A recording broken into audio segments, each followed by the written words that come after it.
In this video, you will learn how to submit tax information in Google AdSense. First, sign in. Sign in to Google AdSense. Open your browser and log in to Google AdSense account. Then, go to the payment section. On the left-hand menu, select Payments, where Manage Settings. After that, select United States Tax Info. Under the Payment Profile section, select United States. Then, Start your tax info submission. Click Add tax information or Submit tax info to begin the process.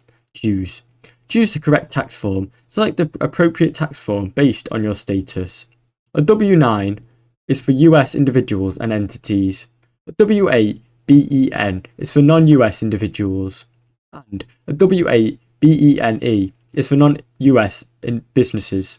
Fill out the form. Enter your full name, country of residence, address and taxpayer's identification number, such as TIN number, SSN number or EIN number, depending on your form. Then, ensure all details are matched for your official tax record. Review. Carefully check your information and sign the form electronically and submit it. Confirmation. You will receive a confirmation on your dashboard. In most cases, approval will happen within a few minutes to hours. Thanks for watching.